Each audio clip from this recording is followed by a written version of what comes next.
እንዳንተ ስላልተገኘ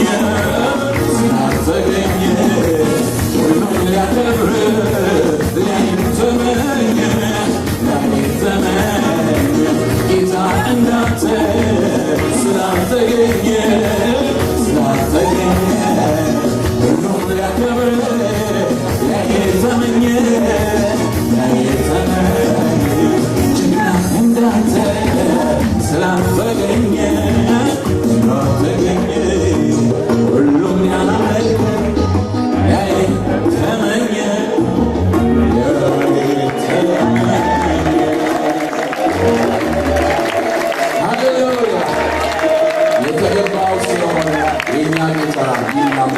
ስሙን ብረት ይሁን እልልታ ጭብጨባ እንደገና ለእግዚአብሔር ሃሌሉያ። በዕብራውያን 12:13 ላይና በሮሜ ምዕራፍ 12 ላይ በመመስረት መጽሐፍ ቅዱስ ስለ አምልኮ ምን ያስተምረናል፣ የእግዚአብሔር ቃል ምን ይላል የሚለውን እየመረመርን ነው ያለነው። ትናንትና ማታ የነበራችሁ ሰዎች እንደምታስታውሱት አንድ ሁለት ነገሮች ነው ሃይላይት ያደረግነው ትናንትና። አንደኛ አምልኮ ዋና ተግባራችን መሆኑን ለማየት ሞክረናል። እግዚአብሔር የጠራን እንድናመልከው እንድናከብረው ነው የጠራን። ሲፈጥረንም ለዚያው ነው፣ ሲያድነንም ደግሞ ለዚያው ነው። እኛ እንዲያውም ሁለት ዕዳ ነው ያለብን፣ በመፈጠርም እንደገና ደግሞ በመፈጠርም አምላኪዎች እንድንሆን። ፍጥረት የሚሰጠውን አምልኮ ብቻ ሳይሆን ከፍጥረት ደግሞ በተለየ ዳግም የተወለድን ዳግም የተፈጠርን እኛ ደግሞ እናመልከዋለን።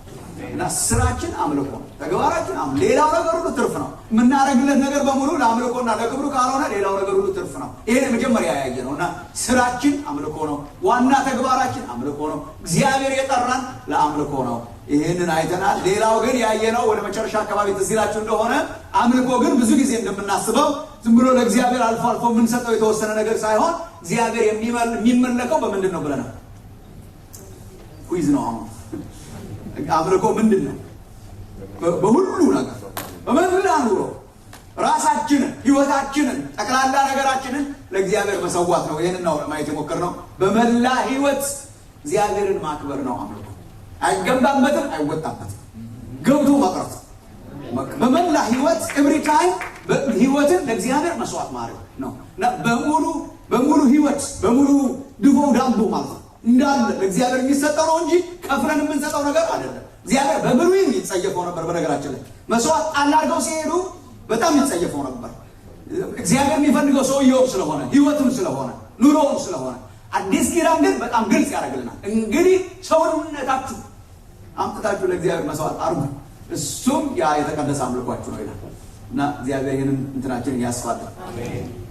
ትናንትና የተናገርኩትን የመጨረሻ የአምልኮ ዴፊኒሽን ጥርግ አድርጎ የሚነግርልኝ አንድ ጥቅስ ብቻ ተጣቀሽ። ትናንት ስንጸልይ ጠቅሼዋለሁ፣ ግን በቃ አምልኮ ምን እንደሆነ እሷን ዝም ብዬ ላስታውሳችሁና ከዛ በኋላ የዛሬውን አንብበን ጸልየን እንጀምራለን። ሐዋርያው ቅዱስ ጳውሎስ በአንደኛ ቆሮንቶስ ምዕራፍ 10 ቁጥር 31 ላይ በኃይል ልቤን የሚነካ ቃል ነው። አንደኛ ቆሮንቶስ ምዕራፍ 10 የመብል የመጠጥ ክርክር ሲጨርስ ጳውሎስ እንግዲህ የምትበሉ ወይም የምትጠጡ ብትሆኑ እዚህ ላይ ቆመናል። እኔ የሌላ ነገር የመጨማመር መብት አለን በዚህ ክፍል ብዬ አስባለሁ። የምትበሉ ወይም የምትጠጡ ወይም ቴሌቪዥን የምታዩ ወይም ስራ የምትሰሩ ይሄ ሁሉ መብት አለን ብዬ አስባለሁ። ለምን? ቃሉ ይፈቅድልናል። ቃሉ ራሱ ይፈቅድልናል። የምትበሉ ወይም የምትጠጡ ሐዋርያ ጳውሎስ የህይወትን የተግባር እንቅስቃሴ መዘርዘር ጀመረ። የምትበሉ የምትጠጡ ስንቱ ይዘረዘራል። ወይም ለዚህ ነው የዘረዘርኩት።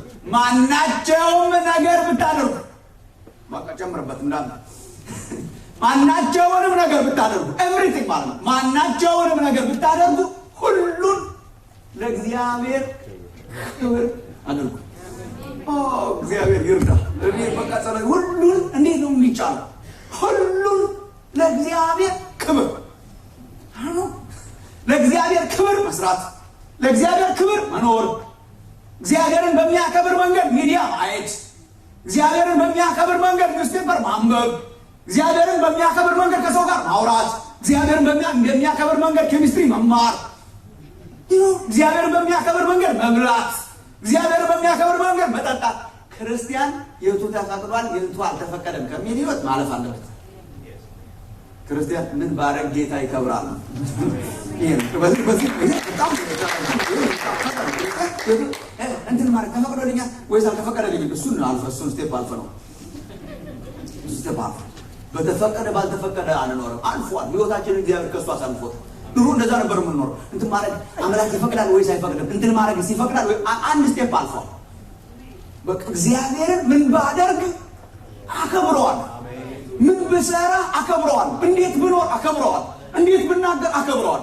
ይሄ ነው ፎርሙላው። የክርስትና ህይወት ፎርሙላ ይሄ ነው። ምን ባደርግ አከብረዋል። በምታደርጉት ሁሉ እግዚአብሔርን አክብሩ። ይሄ ነው የአዲስ ኪዳን ወርሽፕ። በማናቸውንም ነገር ብታደርጉ እርሱን ለእግዚአብሔር ክብር አድርጉት። አምልኮ በማናቸው መንገድ እግዚአብሔር አምላክን ማክበር ነው። ዛሬ ትንሽ ገፋ የምናደርገው አንዳንድ ተግባራዊ መገለጫዎች ጀነራል ነው። በሁሉ ነገር እግዚአብሔርን ማክበር ነው። ለምሳሌ ነው የዛሬው ሴክሽናችን። ለምሳሌ አምልኮ የሚገለጥባቸው ተግባራዊ ነገሮች እግዚአብሔርን እንሰዋለት ብለናል፣ እናምልከው ብለናል። እና ዛሬ ምን ልሰዋ ነው? ምን ልሰዋ፣ ምን ልስጠው፣ ምን ላድርግ? ፕራክቲካል አንዳንድ የሆኑ ነገሮችን ለመናገር አስባለሁ። እግዚአብሔር የሚመለክባቸው ዋና ዋና ሁሉ ነገር መዘርዘር አንችልም። ጳውሎስም ራሱ ማናቸውም ነገር የምታደርጉ ብሎ ነው የዘጋው። እና እንትን በማድረግ ወደ ስንቱን እንዘልቀዋለን። ህይወት ዘርፉ ብዙ ነው። ግን ዋና ዋናዎቹን ዲስክራይብ ለማድረግ ሞክራለሁ። ለመነሻ እንዲሆነን ዕብራውያን ምዕራፍ 13 ምዕራፍ 12 ቅድም ፓስተር አንብቦልናል። የእሱ ቅጥያ የሆነውን ዕብራውያን ምዕራፍ 13 ከቁጥር 1 ጀምሮ እስከ ቁጥር 3 ድረስ ያለውን አነባለሁ። ዕብራውያን ምዕራፍ 13 ከቁጥር 1 ጀምሮ እስከ ቁጥር 3 ያለውን አነባለሁ። ከዛ በኋላ ያሉትን ነገ እናነባቸዋለን። ቆም ብለን እናንብብ። ትናንትና እንዳደረግ ነው።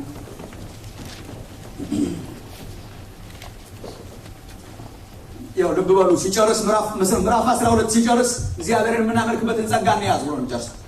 እግዚአብሔርን የምናመልክበትን ጸጋ እንያዝ ብሎ ሲጨርስ ምዕራፍ 13 አብሮ በመደዳ ጳውሎስ በዚህ መንገድ ነው እንግዲህ እግዚአብሔር የሚመለከው ነው። ይሄ ነው ኮኔክሽኑ። በእነኚህ መንገዶች ነው እግዚአብሔር የሚመለከው ነው።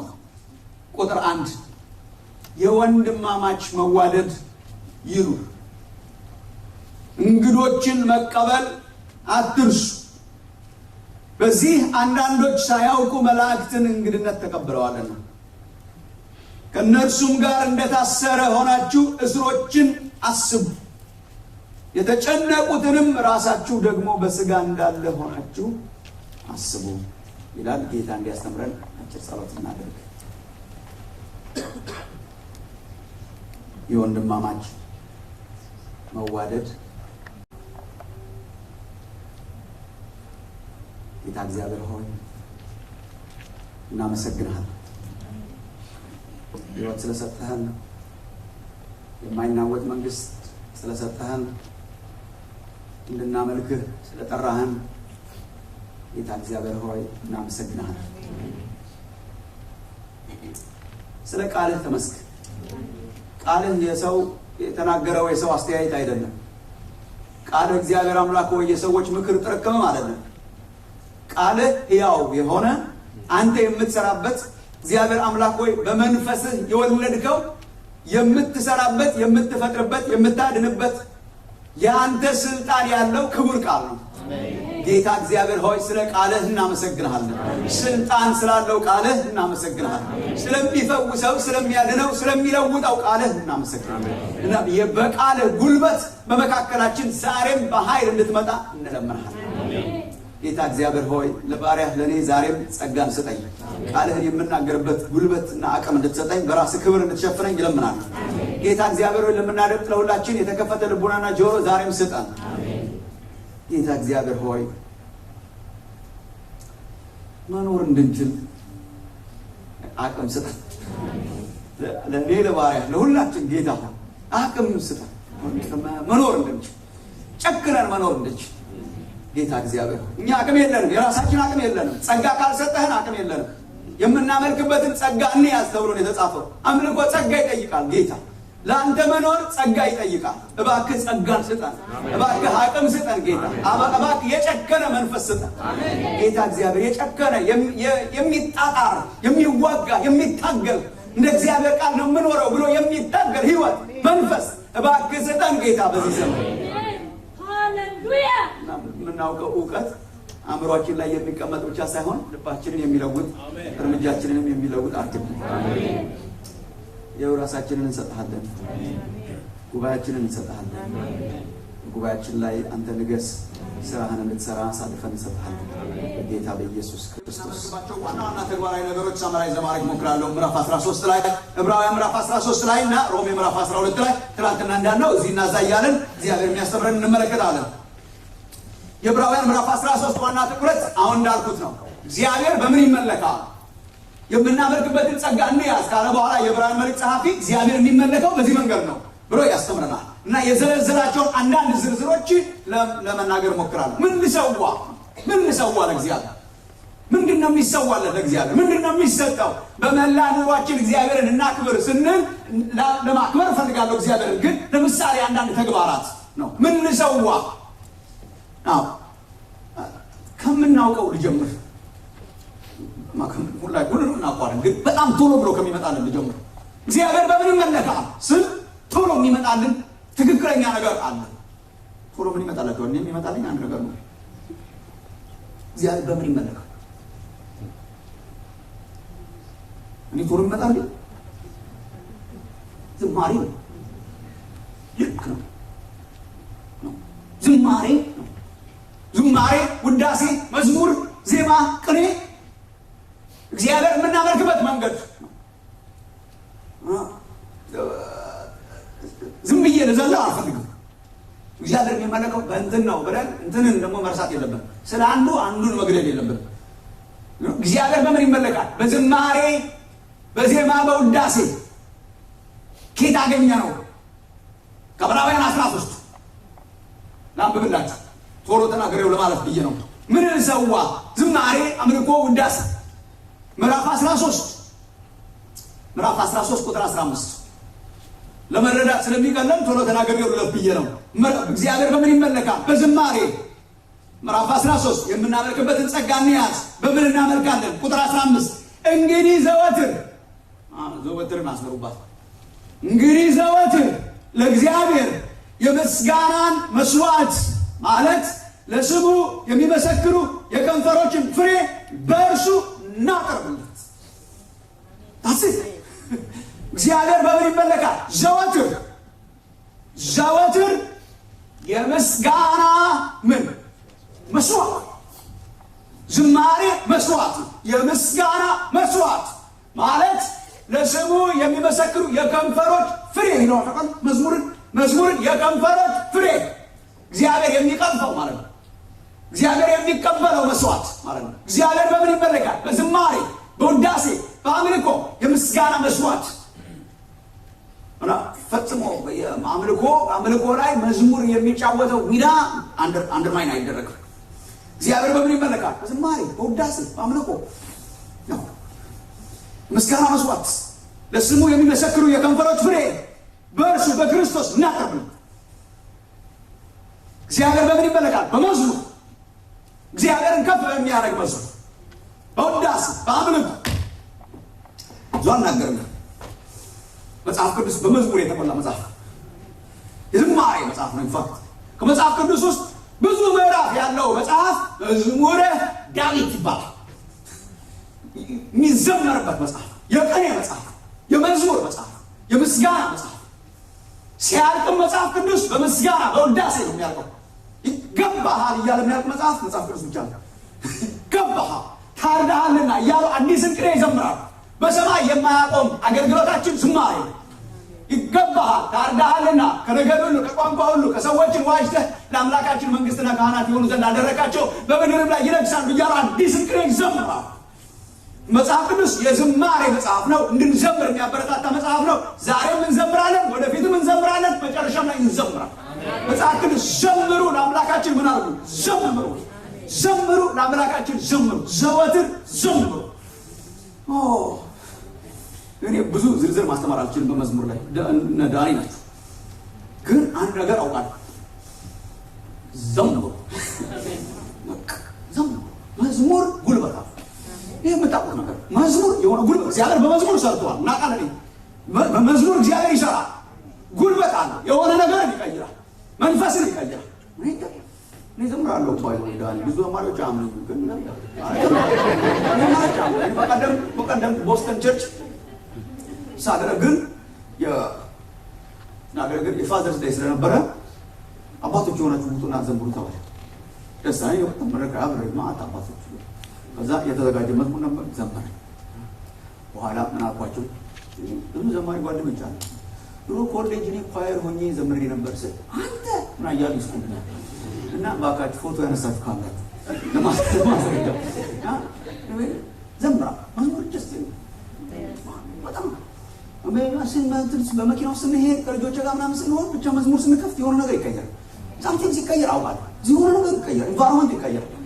በሆነ ነገር ተጨንቀን እናትና አባት እነሱ ያውቁም እናትና አባት በነዛቸው ወጥረው ብለን መንፈሳችን ተወጥሮ ምናምን አትጋፍታው ተቆል ማለት ፕሬስ አደረገው የሆነ ነገር ሲሆን የሆነ ነገር ይሰራል። እግዚአብሔር በመዝሙር ይሰራል ወገን። ለዚህ ነው መጽሐፍ ቅዱስ ውስጥ ብዙ ዝማሬ ያለው። የሚዘምር ህይወት የቅኔ ህይወት የድል ህይወት። ዘምሩ ለአምላካችን ዘምሩ። ዘወትር ለእግዚአብሔር የምስጋና መስዋዕት የምናቀርበው መንገድ መዝሙር ነው። እግዚአብሔር ከፍ የሚያደርግ መዝሙር ነው። በቃ ብዙ ነገር ማለት አልፈልግም ስለ መዝሙር። ዘምሩ። እኛም እንዘምራለን። እኛማ ባለዕዳ ነን። እግዚአብሔር መዝሙር የለቀቀበት አገር ነው የኛ አገር። የመዝሙር ቧንቧ የከፈተበት አገር ነው። ለአምላካችን ዘምሩ። አዲስ አበባ አምላቸውን ግን ልበላችሁ እናንተ በላይ ጠፋ ስለሚችል አትዝፈኑ።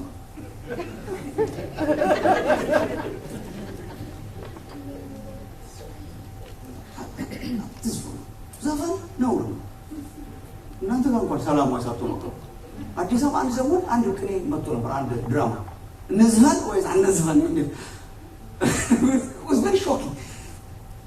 ተሰብስበው ማለት ወርክሾፕ ማለት በስነ ስርዓት ወርክሾፕ ክርስቲያን ቢዘፍንስ መልስ አይዘፍንም ይዘምራል እንጂ አይዘፍንም። ምን እንደምትሰሙ ተጠንቀቁ። ምን እንደምታገኙ ተጠንቀቁ። አንዘፍንም። ምንም አይነት ዘፈን ነውር ነው። የሌሊት ልብስ ነው የሚያደርገው ጳውሎስ ሮሜ ምዕራፍ 13 ላይ የሌሊት የጨለማውን ስራ አውልቀን እንጣ ይላል። አንዱ ዘፈን ነው። ካመንበት ጊዜ ይልቅ መዳናችን ቀርቧል። ሌሊቱ አልፏል፣ ቀኑ ቀርቧል ይላል። የኢየሱስን ምጽአት ሲነግር ሌሊቱ አልፏል፣ ቀኑ ቀርቧል ይላል። እኔ በቢጃማ ነው ያስተማርኩት ይሄን ክፍል ሳስተምር። ሌሊቱ አልፏል፣ ቀኑ ቀርቧል። ምን ማለት ነው? ሊነጋ ነው። ያለንበትን ጊዜ ጳውሎስ መዛግ ነው። ሊነጋ ነው። ስለሆነስ የሌሊት ልብስ አውልቅ። ልክ ጠዋት ዛሬ እንዳደረግ ነው። የሌሊት ልብስ አውልቀጣል። የጨለማውን ስራ አውልቀን እንጣረግ። ምንድን ነው አንዱ ስትል ዘፈን፣ ዘፋኝነት፣ ስጋ ጣሎ ነው። ዘፈን ኃጢአት ነው። በጣም የሌለባችሁ ነገር እያደረጓችሁ እንዳይሆን እንጂ ግን ምናልባት ሊመጣ ይሆናል በጎዳናችሁ። ኃጢአት ነው በጣም። ምንድን ነው ኃጢአትነቱ? ሮሜ ምዕራፍ 1 የፈጣሪን ክብር ለፍጥረት የሚሰጥ ስለሆነ ፈጣሪ የሌለበት የፍጥረት አክብሮት ኃጢአት ነው።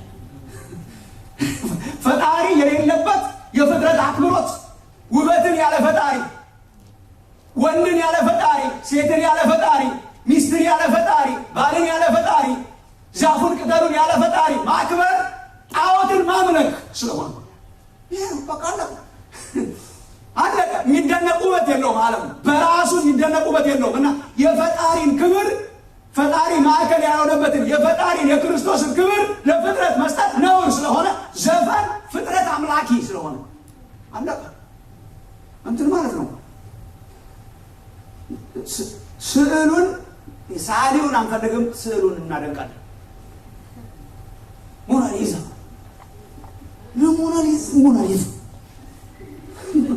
ሚሊዮን ጊዜ ሞናሊዛ ብለን ሊዮናርዶ ዳቪንቺ የሚባል ሰዓሊ ያላት ያለ ዳቪንቺ ውበት ማድነቅ አይቻልም። ይሄንን ዓለም ብቻውን እንድናደንቀው አልተፈጠረም። ይሄን ዓለም የሳለው በሰማይ ያለው እግዚአብሔር የሚባል የሰራው እሱ ነው። የዘፈን ዘመን ስለሆነ ተጠንቀቁ። ኮምፕሮማይዝ አታርጉ። መዝሙር ዘምሩ። የመዝሙር እጥረት የለብንም እኛ አለ። የጥንት መዝሙር አይደለም የምንዘምረው እኛ። አዳዲስ መዝሙር የሚወለድበት ቤተክርስቲያን፣ አዳዲስ መዝሙር የሚወለድበት ህብረተሰብ አድርጎናል። በሌሊት መዝሙርን ይሰጣል የሚለው እኛ ሀገር ተፈጽሟል። ምንም ነገራችን ሌሊት ቢሆንም ግን እንዘምራለን። አዳዲስ ቅኔ ይፈልቃል። ዘምሩ፣ አትዝፈኑ፣ ዘምሩ ለእግዚአብሔር። የእውነት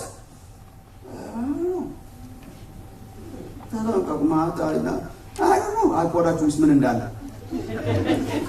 አላውቅም። ሰክታችሁ እንደምትውሉ ብቻ አውቃለሁ። እንደምትሰሩ እግዚአብሔር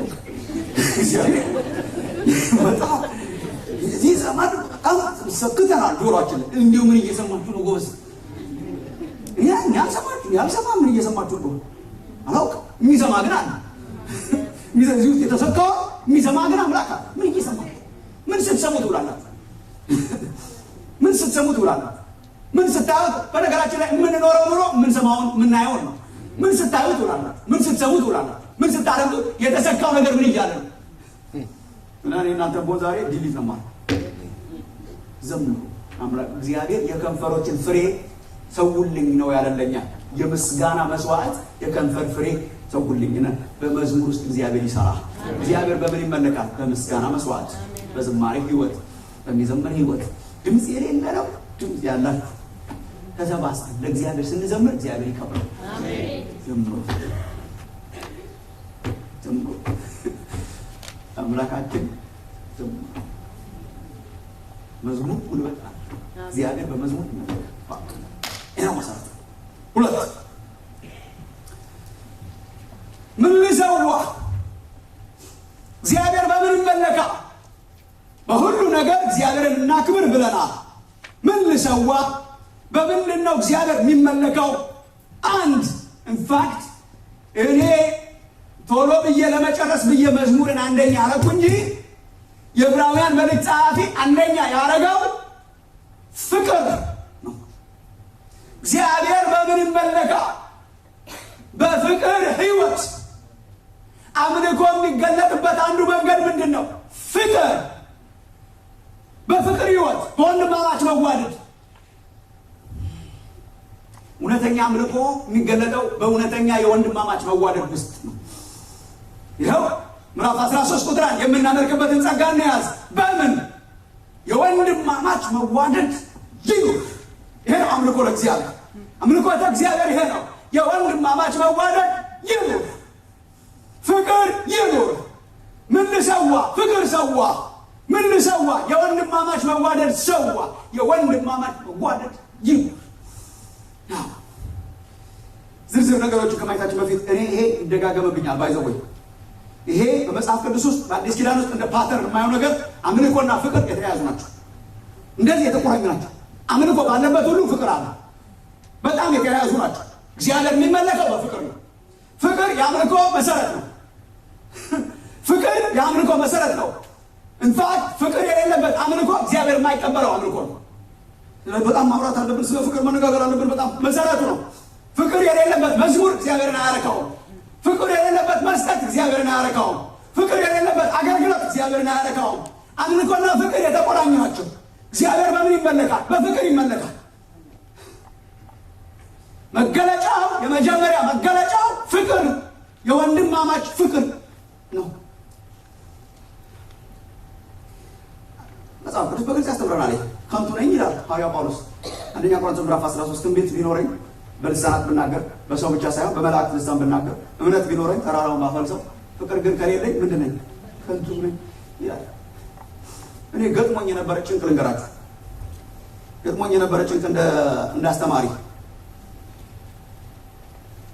በቤተ ክርስቲያን ደጋገምኩባችሁ፣ ይቅርታ አድርጉልኝ። ፍሬሽ ስለሆነ ነው በአእምሮዬ ውስጥ። የሮሜ መጽሐፍ ስናጠና የተጨነቁበት ጭንቅ ልንገራችሁ፣ አብረን እንድንጨነቅ። ትንሽ ይህ ወደ ሮሜ መጽሐፍ አብረን እናመጥ። ሮሜ 12 ላይ በእግዚአብሔር ርኅራኄ እለምናችኋለሁ አለ። ምን እንድታረጉ? ትናንት የነበራችሁ ምን እንድታረጉ ናገሩ። ደስ ይላል። ሰውነታችሁን ያው ቅዱስ መስዋዕት አድርጋችሁ ምን እንድታረጉ እለምናለሁ። ሰውነታችሁን ያው ቅዱስ አድርጋችሁ መስዋዕት አድርጋችሁ አቅርቡ። ለምን? እግዚአብሔር ስለራራላችሁ በእግዚአብሔር ርኅራኄ ምዕራፍ 1 ምዕራፍ 2 3 4 እያለ እስከ 11 ድረስ የእግዚአብሔር ርኅራኄ። ስለዚህ እግዚአብሔርን አምልኩ። እኛ ስንማር በሁለት ከፍለን ነበር የተማርነው። ሮሜ 1 እስከ 11 ድረስ ዶክትሪን ነው። ከዛ ከ12 ጀምሮ እስከ 16 ድረስ የተግባር ኑሮ ነው ምናምን ያን ተማር። ጭንቄላ ሰገድ ከ1 እስከ 11 ዶክትሪን ነው፣ እግዚአብሔር የሰራው ነው። ከ12 ጀምሮ የምንሰጠው ምላሽ ነው። ቱሳን ኤክስቴንት ልክ ነው። ትንሽ የተወሰነ ነገር አለው ግን ቱሳን ኤክስቴንት ልክ ነው። ከ1 እስከ 11 እግዚአብሔር አረገ፣ እግዚአብሔር አረገ፣ እግዚአብሔር አረገ። ኃጢአተኞች ነበር፣ እግዚአብሔር አዳነ፣ እግዚአብሔር አዳነ፣ እግዚአብሔር አዳነ። 11ን ሲጨርስ ኢንፋክት ጳውሎስ ክብር ለእርሱ ይሁን ብሎ ነው የሚዘጋው። ድራርሙ ብሎ አይዘጋውም። ክብር ለእርሱ ይሁን፣ ሁሉ በእርሱና ከእርሱ ለእርሱም ነውና ለእርሱ ለዘላለም ክብር ይሁን አሜን ብሎ ይጨርሳል። ከዛ ፕሮሚስ አረኩኝ። እዚህ ቀጥሎ ለዚህ አምላክ የምንሰጠው መልስ ነው። ከዚህ ቀጥሎ እኛ የምናረገው ነው። ከዚህ ቀጥሎ እኛ የምናረጋቸውን ነገሮች ይዘረዝርልናል። እኔ ለመዘርዘር ዝግጁ ነበርኩ። ብዙ የሚዘረዘር አጣ። የሁሉ ምዕራፍ ከ12 ጀምሮ ብዙ ልዩ ልዩ ነገር አጣው። እስቲ አብረን እናውራ። እግዚአብሔር ስለራራላችሁ አምልኩ ይላል። እሺ በምን እናምልክ ጳውሎስ? ይኸው ከዛ ግለጡ ያሳያል። እስከ መጨረሻ ድረስ ፍቅር ፍቅር ፍቅር ፍቅር ፍቅር። ታዲያ ምን አስጨነቀህ አንተ? ምን አምላችሁ አበርባችሁ ያስጨነቀኝ እንደ እግዚአብሔር እኔ ከሳምንት ሳምንት ሳምንት ሳምንት ሳምንት ፍቅር ብቻ መስዋዕ ሌላ የለም። ጉባኤ ይዘለች ሌላ ርዕስ ኔክስት ዊክ የምደርስበት ምዕራፍ ፍቅር የሚቀጥለው ሌላዋ ይሆናል ብዬ የደረስኩበት ፍቅር። እንዴት ከባድ መሰላችሁ ለሰባኪ! ሌላ ነገር ለጊዜ የምናደርገው ሌላ ነገር ብዙ የለም ወገኖች፣ ብዙ የለም። ላሳያችሁ አንዳንዶቹን አለፍ ኑ ምዕራፍ 12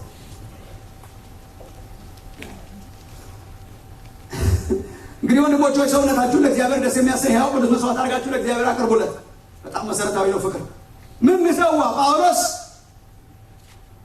ትህትና፣ ስለ ትህትና ይነግረናል። ስለ ጸጋ ስጦታ ዝርዝር የሚያስተምር እንዳይመስላችሁ። ቀጥሎ እግዚአብሔር ለእያንዳንዱ የእምነትን መጠን እንዳካፈለው እንደ ባለ አእምሮ እንዲያስብ እንጂ ማሰብ ከሚገባው በላይ አልፎ በትዕቢት እንዳያስብ በመካከላችሁ ላለው በተሰጠኝ ጸጋ እናገራለሁ። የጸጋ ስጦታ ካላችሁ በትዕቢት ሳይሆን በትህትና ሌላውን አገልግሉ ይላል እና ስለ ጸጋ ስጦታ ትንሽ ይናገራል። እንደ እምነታችን መጠን ሌላውን በትህትና እናገልግልበት ይላል። ቁጥር 9 ደረስን። ፍቅራችሁ ያለ ግብዝነት ይሁን። ምን ልሰዋ ጳውሎስ? ፍቅራችሁ ያለ ግብዝነት ይሁን። እሺ ጨረስን። የሚቀጥለው ተገናኘን። ምዕራፍ 12 ቁጥር 14 የሚያሳድዷችሁን መርቁ። ፍቅር መርቁ እንጂ አትርገሙ። ደስ ከሚላቸው ጋር ደስ ይበላቸው። ይህ ምን ይባላል? ፍቅር። ለማንም በክፉ ፋንታ ክፉ እንዳትመልሱ። ምን ይባላል? ፍቅር። ከዛ የሚቀጥለው ሳምንት ትንሽ አረፈ። ለባለስልጣናት ተገዙ ምናምን ስለሚል ምዕራፍ 13 ቁጥር 1 ደስ አለኝ። አዲስ ርዕስ አገኘው። ተገላገልኩ ይሄ ፍቅር ነገር ብዬ።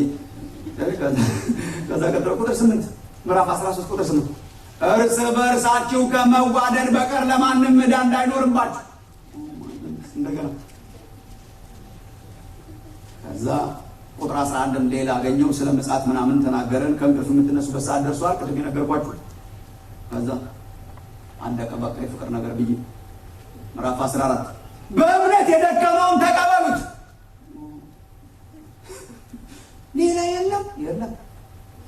ቁጥር 10 አንተ በወንድም ላይ ስለምን ትፈርዳለህ? ሌላ የለም። ጳውሎስ ምዕራፍ 15 እኛ ኃይለኞች የሆንን የደካሞችን ድካም እንሸከም። ፍቅር ኃይለኞች የሆንን የደካሞችን ድካም እንሸከም። ምንም ነገር በየመሃሉ ምንም ነገር የለም ምናምን እያልኳችሁ አይደል? ግን ፍቅር ምዕራፍ 16 ሲዘጋው እሱ የታወቀ ነው።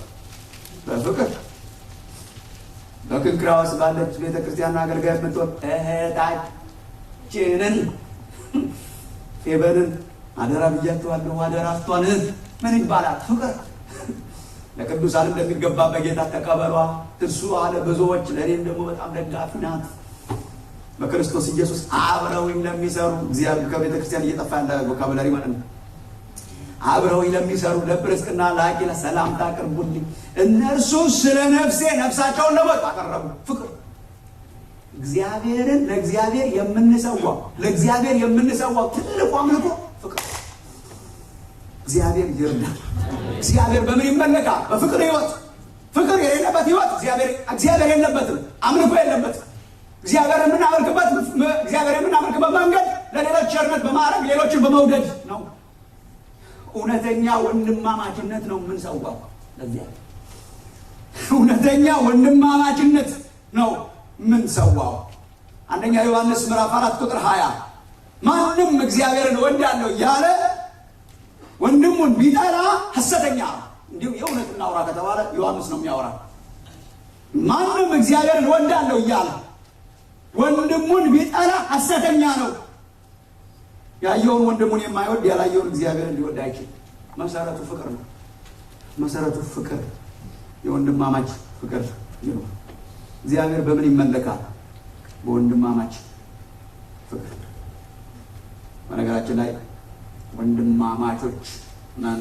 እሺ፣ በክርስቶስ ኢየሱስ የዳንን ሁሉ ወንድማማቾች እህትማማቾች ነን። ይህን የሚሸረሽር ነገር እንዳትቀበሉ። ምን አርጎናል እግዚአብሔር ያላችሁ እንደሆነ ወንድሞችና እህቶች። ኤፌሶን ምዕራፍ 2 በመካከላችን የነበረውን የጥል ግድግዳ አፍርሶ ልዩነታችንን ጥሎ ከልዩነታችን መካከል አንድ ሰው አውጥቶ ወንድሞችና እህቶች አረገን፣ ቤተሰቦች አረገን። በክርስቶስ ኢየሱስ የተጠሩ ክርስቲያኖች ምንና ምኖች ናቸው? ወንድሞችና እህቶች። ወንድሞችና እህቶች አስመሰለን አይልም። ወንድሞችና እህቶች አረገን። አባታችን አንድ ነው። ስንቶቻችሁ ዳግም ተወልጃለሁ ብላችሁ ታምናላችሁ? እግዚአብሔር ይባረክ። ዳግም ወለደን። እሺ፣ ዳግም የተወለዳችሁ ነገር ነው የመሰላችሁ? ዳግም ወለደን። ሌላ ሰው አረገን፣ አዲስ ሰው አረገን። በመንፈስ ቅዱስ በውስጣችን ታምራት አረገን፣ አዲስ ሰው አረገን። ዳግም ልደትን ተቀበል። በነገራችን ላይ ዳግመኛ ተወለዳችሁ ካላችሁ ዳግም ተወለዱ። ዳግም ተወለዱ። ኢየሱስ ክርስቶስ ለኒቆዲሞስ እንዳለ ዳግመኛ መወለድ ያስፈልጋል። ለሰው የሚያስፈልገው ዳግመኛ መወለድ። ወንድሞች እና እህቶች አረገን። በክርስቲያኖች መካከል ያለችው ፍቅር የወንድማማች ፍቅር ናት። እግዚአብሔር ይርዳን። ወንድማችሁ ነኝ እኔ እና እህቴ ነሽ አንቺ እና ወንድሜ ነህ አንተ። ሪቪው አይደረግም። በመስቀል ላይ ደሙን አፍስሶ ሰርቶታል እና በቃ ለዘላለም መንግስቱን የምንወርስ ወንድሞችና እህቶች ነው። አባታችን አንድ ነው፣ ስሙ እግዚአብሔር ይባላል። ዘራችን አንድ ነው። የተወለድንበት ዘሩ አንድ ነው። የኢየሱስ ክርስቶስ ዘር ነው። በመንፈስ ቅዱስ የተወለድነው። አሜን። ወንድሞችና እህቶች ነው። በየጠዋቱ መነጋገር የለብንም። ይሄን ጉዳይ ቤት ውስጥ እንደማንነጋገር ማለት ነው። በነገራችን ላይ ወንድሜን አዳር ብላችሁ እንደማታውቁት ሁሉ በየጠዋቱና በየማታው እኔና እናንተ ወንድማማቾች በመስቀል ላይ በመካከላችን የነበረውን የጥል ግድግዳ አፍርሶታል። ልዩነታችንን አፍርሶታል። እኔና እናንተ ሌላ ምንም የሚለያየን ነገር ምንም የለም። አንድ ያደረገንን መቁጠር አለበት። እርሱም የኢየሱስ ክርስቶስ መስቀል። ስለዚህ ወንድሞች መቀበል ብቻ ነው። እኔ ግን በቃ አንዳንድ ደስ የማይሉኝ ነገር አለ አንተ ጋር ሳይ ብላችሁ እንደሆኑ በቃ አንዳንድ ነገር በላይ ላይ ያለና አንዳንድ የሚያስጠላችሁ ነገር ላይ ያለ ግን ወንድማችሁ ነኝ። ግንባሩ ላይ ጠባሳ አለ፣ እሱ ደስ አይለኝም። ግንባሩ ላይ ደስ የማይል ጠባሳ ያለው ወንድምሽ ለዘላለም መንግስቱን የምንወርስ ወንድማማቾች አርጎናል። ሰማይ ቤት ሄዳችሁ እንዳታፍሩ። የምትመኩበትን አንዳንድ ነገር አታገኙት ይሆናል። የምትመኩበትን ባህል አታገኙትም። አንድ ባህል ነው ያላት ሰማይ። የምትመኩበትን ቋንቋ አታገኙትም። አንድ ቋንቋ ነው ያላት ሰማይ። የምትመኩበትን ከለር አታገኙትም። እኔ እንጃ አይመስለኝም። የሚያስመካ ከለር አናገኝም። የሚያስመካ ዘር አናገኝም። አንድ ብቻ ነው የሚመካ። በማን ብቻ ይመካ?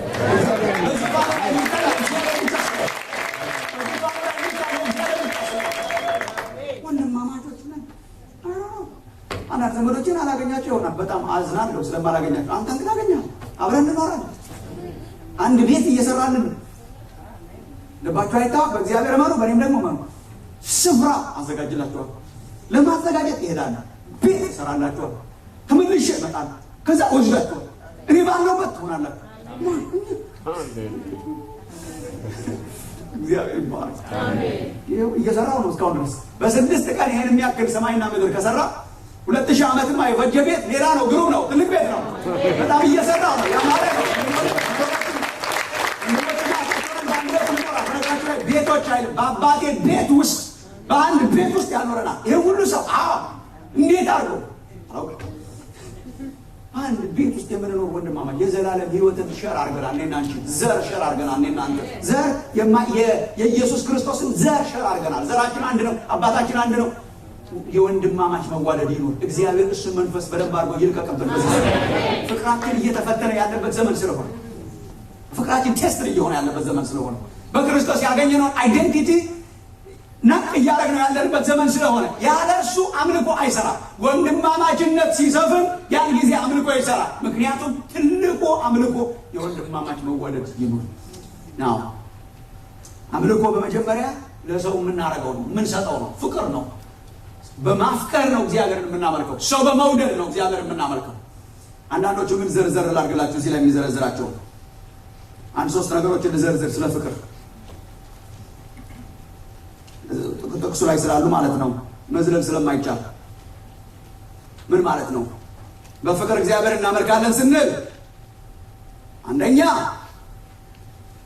3 አይነት ሰዎችን አለው። እኔ ዕብራውያን 13 ላይ 2 አይነት ሰዎችን ዕብራውያን 13፣ አንድ ደግሞ ምዕራፍ 12 ላይ ሮሜ። በመጀመሪያ ደረጃ እግዚአብሔርን እናመልከው ብሎ ሰዎች አሉ። ወንድማማች፣ እንግዶች፣ የተጨነቁ እስሮች እያለ የሚዘረዝራቸው ሰዎች አሉ። አምልኮ ለሰዎች በመስጠት ነው እግዚአብሔር የምናመልከው። ፍቅር በመስጠት ነው እግዚአብሔር የምናመልከው። 3 አይነት ፍቅር በመስጠት ነው እግዚአብሔር የምናመልከው። የተዘረዘሩትን ሰዎች ሳምራይዝ ለማድረግ ማለት ነው። አንደኛ እርዳታችን የሚያስፈልጋቸውን በማገዝ ዕብራውያን 13 ላይ እርዳታችን የሚያስፈልጋቸውን እግዚአብሔር በምን ይመለካል? እርዳታችን የሚያስፈልጋቸውን በመርዳት። በነገራችን ላይ ወንድማማች ፍቅር ማለት ይሄ ነው። ወንድማማች ፍቅር ማለት ፕራክቲካል ነው። ተመልከቱ። እርዳታችን የሚያስፈልጋቸውን ማገዝ። ቁጥር 1 እና 2 የወንድማማች መዋደድ ይኑር። ምንድን ነው የወንድማማች መዋደድ? ወዳለሁ ምናምን የሚል ብቻ ነው አይደለም። ምን አለው? ተግባር አለው። እንግዶችን መቀበል አትርሱ። እርዳታችን የሚያስፈልጋቸው ስትሬንጀርስ፣ በመካከላችን የሚኖሩ ስትሬንጀርስ፣ በመካከላችን የሚኖሩ እንግዶች እግዚአብሔር በምን ይመለካል? እርዳታችን የሚያስፈልጋቸውን በማገዝ። እንግዶች ከሆኑ መቀበል አትርሱ። የታሰሩ ከሆኑ ምናልባት አንዳንድ የዕብራውያን የተጻፈላቸው ክርስቲያኖች ሳይታሰሩ አይቀሩም በእምነታቸው ምክንያት። የታሰሩ ከሆኑ እንደታሰረ ሆናችሁ እስሮችን አስቡ። የተጨነቁ ከሆኑ ወገኖች እግዚአብሔር ይርዳል። የተጨነቁ ከሆኑ እናንተ ደግሞ እዚያው በጭንቀታቸው ውስጥ በስጋ እንዳለ ሆናችሁ በመጨነቅ እግዚአብሔር በምን ይመለካል? እንግዶችን ተቀበሉ። የተጨነቁት ጋር ተጨነቁ፣ የታሰሩት ጋር ታሰሩ። እርዳታችን ለሚያስፈልጋቸው በመስጠት። እንደገና ቁጥር 16 ወደታች ወርድ በሉ። በጣም ሪች ቴክስት ነው። ቁጥር 16 መልካም ማድረግን ለሌሎች ማካፈልን፣ ወገኖች ይሄ በጣም ቬሪ ፓወርፉል። ለሌሎች ማካፈልን አትርሱ ይልና እንዲህ ያለው መስዋዕት እግዚአብሔርን ደስ ያሰኘዋል።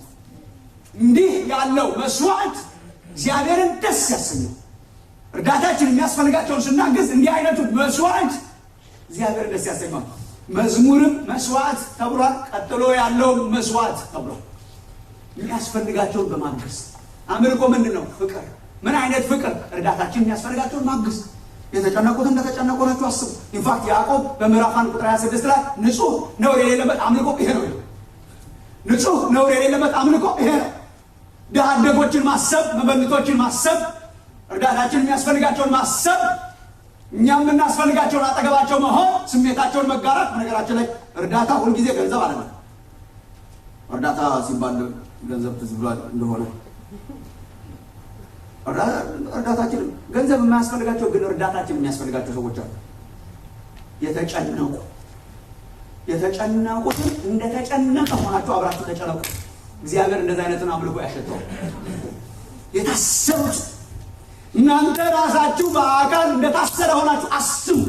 እግዚአብሔር እንደዚህ አይነትን አምልኮ ይወስደዋል። የወንድማማች መዋደድ ይለዋል፣ መስዋዕት ያደርገዋል፣ ይወስደዋል፣ ይቀበለዋል። አምልኮ በምን ይገለጣል? በፍቅር ህይወት፣ የተጨነቁትን በመርዳት፣ የወደቁትን በማንሳት፣ ጭንቀታቸውን በመጋራት። እግዚአብሔር ይርዳል።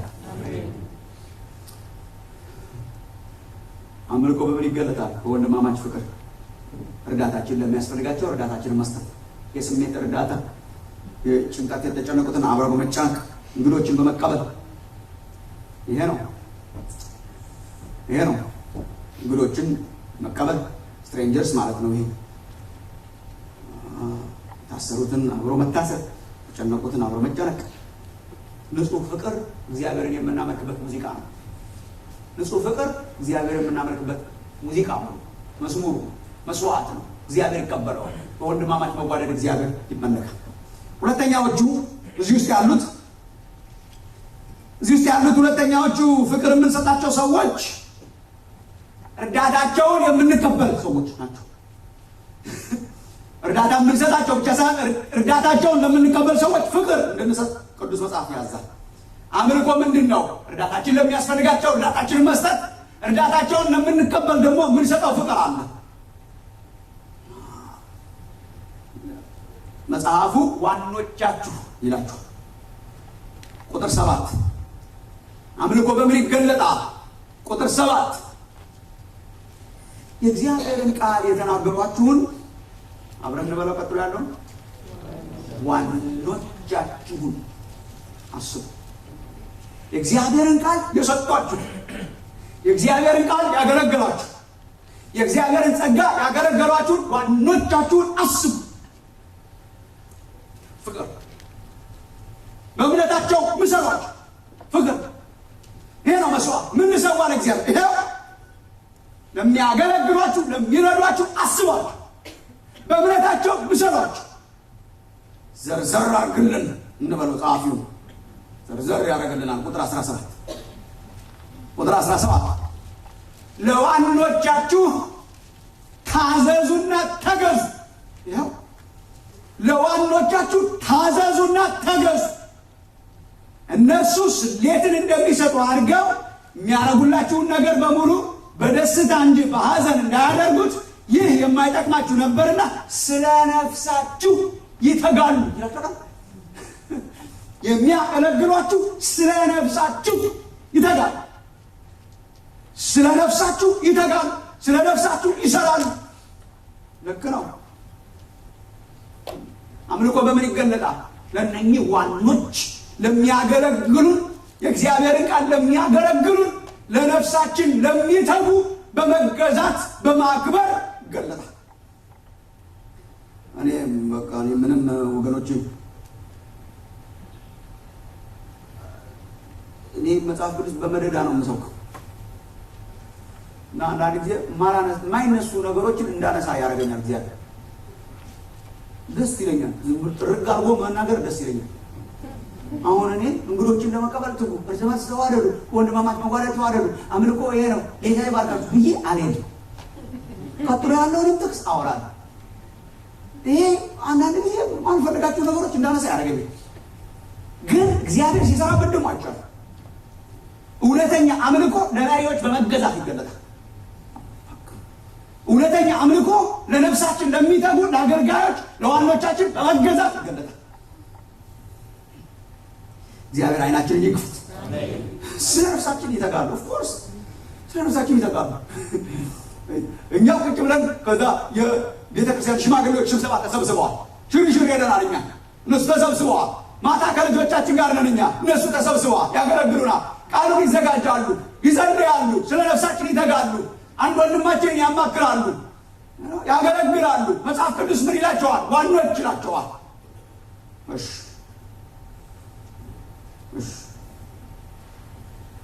መጀመሪያ ደረጃ ዋና አለ፣ ተከታይ አለ በመጽሐፍ ቅዱስ። ትንሽ የዚህ ዘመን መንፈስ ስልጣንን የሚያናንቅ መንፈስ ነው። በጣም ስልጣንን የሚያናንቅ መንፈስ አለ። ምን ነው ሁሉ ጠቅላላችን እኩል ነው። ማን ነው እንደዚህ አይነት መንፈስ ለማችሁ? ማን ነው ማን ፈንጂ? አይ ፓተርን አለ። ስልጣንን ከሚያናንቅ መንፈስ እግዚአብሔር ይጠብቃል። አሜን። ስልጣን አሁን ነጎሼት የምናደርገው አለ ከእግዚአብሔር ነው የፈለገው። እሱ ለምሳሌ ባለስልጣን ነው፣ እኛ ተከታይ ነን። እግዚአብሔር ባለስልጣን ነው ማለት ባለስልጣን ነው፣ ዋና ነው። ይመራል፣ ፍጥረት ይመራል። ወዶም ሳይወድም ይመራል። ነገ ጠዋት ምናልባት የመጨረሻው ቀለት ካልሆነ ነገ ጠዋት ፀሐይዋን ያወጣታል። ተስማምተን ዛሬ ማን ነው እሱ መውጣት የለባትም ነገር በምንም አይነት እንታገላለን። ለምንድን ነው ሳንወጣን እናንተን ሳንሰጥ እናንተን ሳንሆን ሳንወያይበት እንዲህ ዚስ ፌር ምናምን እያለን ትወጣለች። እየተወያየን ፀሐይዋን ያወጣታል፣ መልሶ ያስገባታል። ይመራል፣ እንመራለን። እንኳንም መሪያችን እሱ ሆነ። ኦቶሪቲ የፈለቀው ከእግዚአብሔር ነው። ስልጣን ከእግዚአብሔር የፈለቀው። ጌታን እያመለኩ ስልጣን መናቅ የለም። ጌታን ነው የምናመልከው። መጀመሪያ ቃሉ ራሱ ጌታ ነው። ኢየሱስ ጌታ ነው። ጌታ ነው። ይሰራል፣ ፍጥረት ይመራል። ዓለም የምትመራው በዚህ ነው። ፓተርን ነው፣ ዲቫይን ፓተርን ነው። ስልጣን ዲቫይን ፓተርን ነው። የሚመሩ አሉ፣ የሚመሩ አሉ፣ የሚመራ አለ፣ የሚመራ አለ። በየትኛውም ቦታ በስራ ቦታ እግዚአብሔር መሪዎችን ስለሰጠን የተባረከ ይሁን። በስራ ቦታ ያለ መሪ ማሰብ ትችላላችሁ ራሳችሁ። በስራ ቦታ መሪ አለ፣ ተመሪ አለ፣ የእግዚአብሔር ነው። እግዚአብሔር የሰራው ማኔጀር አለ፣ የሚከተሉ አሉ። ቪዥን የሚሰጥ አለ፣ የሚከተሉ አሉ። የሚመራ አለ፣ የሚመራ አለ። አገር መሪ አለው፣ ተመሪ አለው። ያለ መሪ ይሄንን አገር ማሰብ ትችላላችሁ? ሊሆን አይችልም። የመለክ እግዚአብሔር የሚሰራበት መንገድ ነው። መሪ አለ፣ ህዝብ አለ። ያስተዳድራል፣ እንተዳደራለን። ይገዛሉ፣ እንገዛለን። እኔ ፖለቲከኛ ስላይደለው ስለምፈራው ብዙ ልገባ አልፈልግም፣ ግን በዛም ልክ ነው። መሪ አለ፣ ተመሪ አለ። ፖለቲሻን አይደለሁ፣ ግን መሪ አለ፣ ተመሪ አለ። የታወቀው አዲስ አበባ ደረስ ብሎ መምጣት እድል ገጥሟችሁ እንደሆነ አዲስ አበባን ያለ ትራፊክ ፖሊስ ማሰብ ትችላለች? 10 ደቂቃ ትራፊክ ሳይኖር ያስታውቃል። እንዳል ተሳስሮ ሊትራሊ አሁን አንተ እዚህ ሀገር ትራፊክ ጃም የምትሉት ትራፊክ ጃም አታውቁም እንዴ? ብዬ ስቃል ነው የሚንቀሳቀሰው ሁሉ ነው ትራፊክ ጃም የምትሉት። አዲስ አበባ ሊትራል ነው፣ ጃም ነው። ተሳስሮ በደንብ ጃምድ ነው። ይመጣል አንድ ሰውዬ፣ እግዚአብሔር ስለ ፖሊስ የተባረከ ይሁን። እንፈታለን። ባለስልጣን ማለት የታሰረ ነው። ባለስልጣን ባይኖር አንተ ማነው ምናምን ልትራቸው ትራፊክ ፖሊስ እግዚአብሔርን ስለ ፖሊስ አመሰግናለሁ ይባላል። ክርስቲያኖች መባረክ ያለብን እንደዚህ ነው። ተሳስቦ ህብረተሰብ ተሳስቦ ይቀመጣል።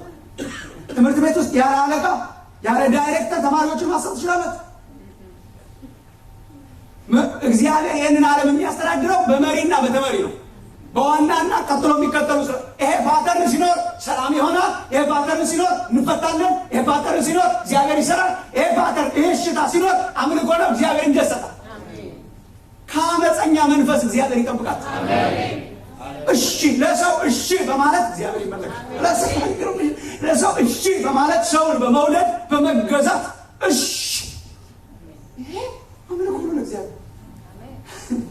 አምልኮ ነው ለእግዚአብሔር።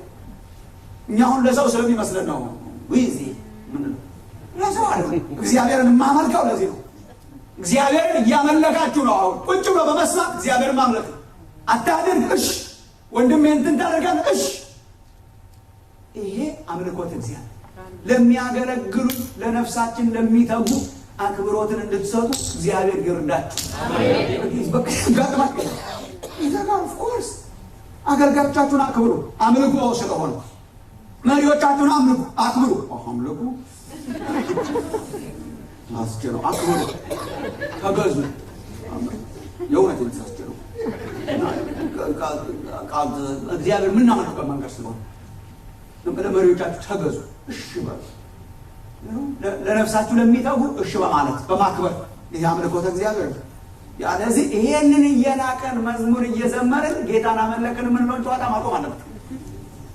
ለሰው እያመፁ እግዚአብሔር እናመልካለን የሚለዋሉ በሰው ላይ ሸር እየሸረቡ ለስልጣን ሳይገዙ የሚያገለግሉትን እየናቁ ለሚያገለግሉ ለነፍሳቸው ለሚተጉ ሰዎች አክብሮት አጥተው እግዚአብሔርን በመዝሙርና በሌላ ነገር ለማምለክ የሚተጉ አሉ። ከእነርሱ መካከል እንዳትሆኑ ተጠንቀቁ። የእግዚአብሔር መንፈስ የሚገዛ መንፈስ ነው። በተለይ በዚህ ዘመን ተጠንቀቁ። መሪዎቻችሁን ስሙ። አምልኮ ስለሆነ ለነፍሳቸው የሚተጉትን እነሱን ስሙ። እግዚአብሔር እንደዚህ አይነቱን መስዋዕት ደስ ይለዋል። ለዋኖች መገዛት ደስ ይለዋል። እግዚአብሔር ደስ ይለዋል። አይደል ነው ዋናችሁ ማን እንደሆነ በባይብል ስተዲ፣ በትምህርት ቤት፣ በቤተ ክርስቲያን የሚመሯችሁ መሪዎች፣ ሽማግሌዎች፣ ፓስተሮች እሱ አምልኮ ለሰው የምናደርገው አይደለም። እሽታ አምልኮ ነው። እሽታ አምልኮ ነው። መታዘዝ አምልኮ ነው። መገዛት አምልኮ ነው። እግዚአብሔር ከዘመኑ መንፈስ ይጠብቃችሁ። ከዘመኑ መንፈስ እግዚአብሔር ይጠብቀን ሁላችን።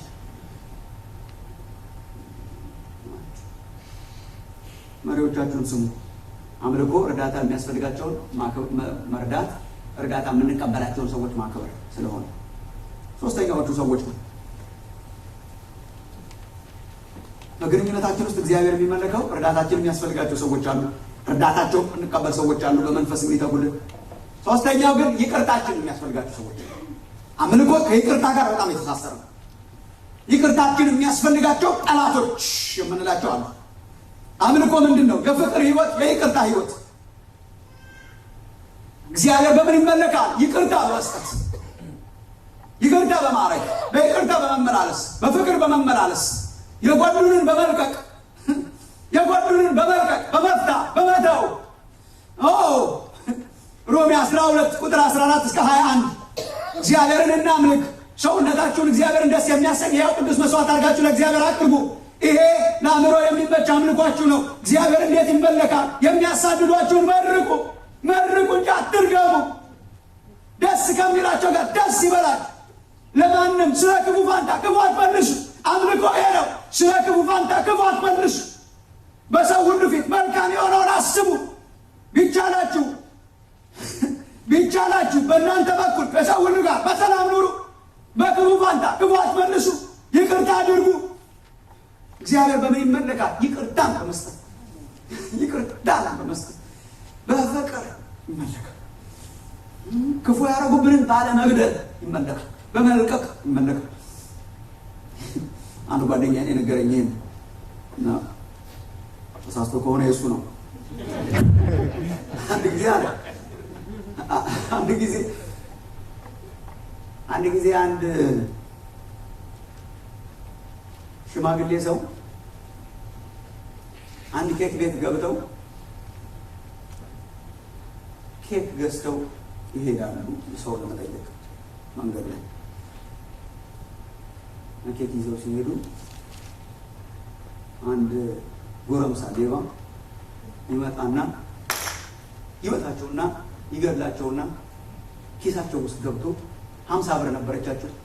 50 ብሯን ይዞ ይደፋ ሰውየውን ገድሎ። በኋላ ፖሊስ ያዘ። ተከታተሉ። ፖሊስ ያዘውና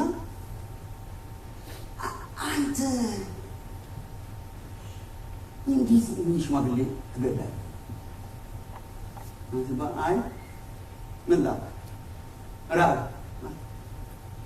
ራበኝ ገደልኳቸው። እሳቸው ውስጥ 50 ብር ነበር በላው። ነፍሴን አተረፍኳት። ፖሊሱ ግራ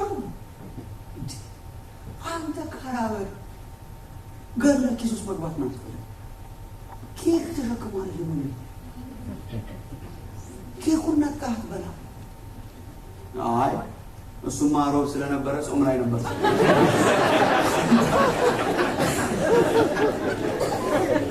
እግዚአብሔር የሚመለከው ሰውን በመግደል አይደለም ሰው እየተመለከ ሲጾምለት ሰው እየተመለከ ሲመለክ ሰው እየተመለከ ሲዘመር እግዚአብሔር ደስ አይለው ሰውን በመግደል ላይ የተመሰረተ አምልኮ እግዚአብሔር አይቀበል እንደዛ አይነት ሰዎች አሉ በቤተ ክርስቲያን ይጾሙለታል ይዘምሩለታል ድል ያረጉለታል ይሰጡታል መስዋዕት የሚመስል ነገር ይሰጡታል ህይወታቸው ግን የታሰረ ነው ሰውን በመጥላት ሰውን በመንፈስ በመግደል የታሰረ ነው ይዘምራሉ ግን ሰው ይይዛሉ ይጾማሉ ግን ቂም ይዘዋል ይዘምራሉ ግን ሰው ይገላሉ አይሄድም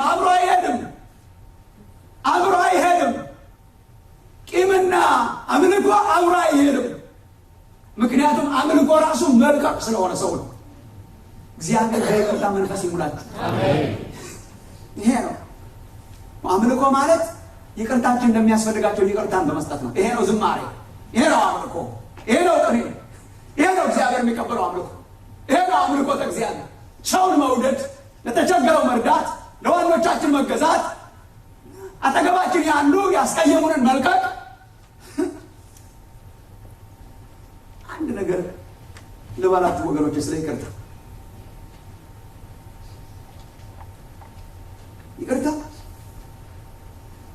one of the difficult things to do ምን ማለሻችሁ ይቀርባሉ ለቀቁ የሚል አቅም የለኝም በጣም ከባድ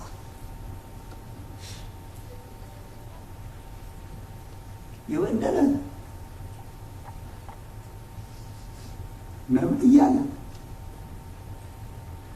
ለቀቁ ይላል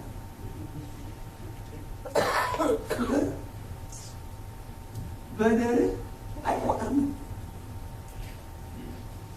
ኢንፋክት ሊተራሊ እንረዳው ፍቅር በደልን አይመዘግብም ነው እንትሩ ቃሉ የሂሳብ መዝገብ ነው እንትንም አርጎኛል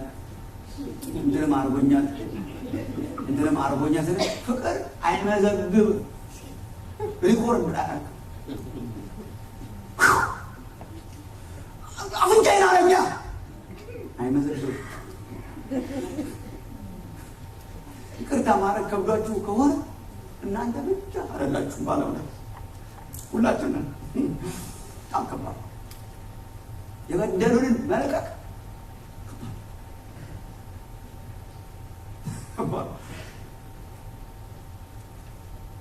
በህይወቴ እንደዚህ አይነት ነገር ከብዶኝ አያውቅም መልቀቅ መተው መብትን መተው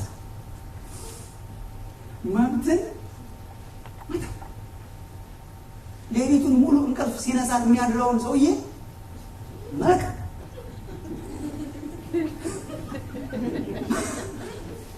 አምልኮ ጸጋ የሚያስፈልገው ለካ ለዚህ ነው መተው አንድ ነገር ግን አውቃለሁ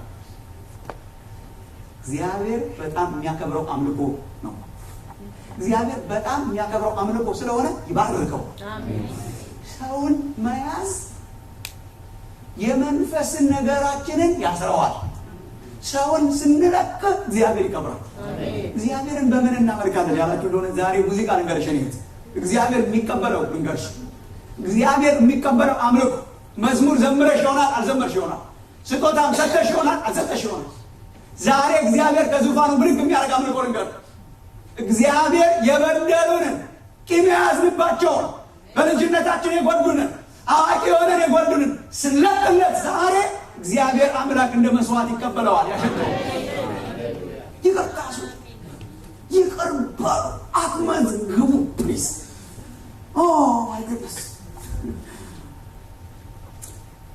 ማቴዎስ 18 ጌታ እንዴት አስተማሪ ላሳያችሁ የግድ መሄድ የለባችሁ ታሪክ ስለሆነ እኔ ነገራችኋለሁ ጌታ ኢየሱስ በምሳሌ በማስተማር የታወቀ ሰው ነው ታውቃላችሁ በምሳሌ ያስተምራል አንዳንድ ጊዜ ትርጉም አይሰጥም ዴፊኒሽን እሺ ልንገርህ ብሎ ትርጉም አይጀምርም ለምሳሌ ምሳሌ ያልኩኝ ለምሳሌ ጌታዊ ባልንጀራዬ ማን ነው ያቀር who is my friend ፍሬንድ ማለት ምናምን አይደለም። አንድ ሰው ከኢየሩሳሌም ወደ ኢያሪኮ ይሄድ ነበር። በመንገድ ላይ ያገኙትና ታሪክ ዝጉት ማለት እሺ ባልንጀራው ማን መልካም ያደረገለት ነው ቻው እንደዚህ ነው የሚያስተምረው። በምሳሌ አንድ ቀን ጥያቄ ጠየቀ ጴጥሮስ ማሩ ልቀቁ ሲል ማለት ነው። ባልንጀራ ሲበድል ተው ጌታ ሆይ አለ ስንት ጊዜ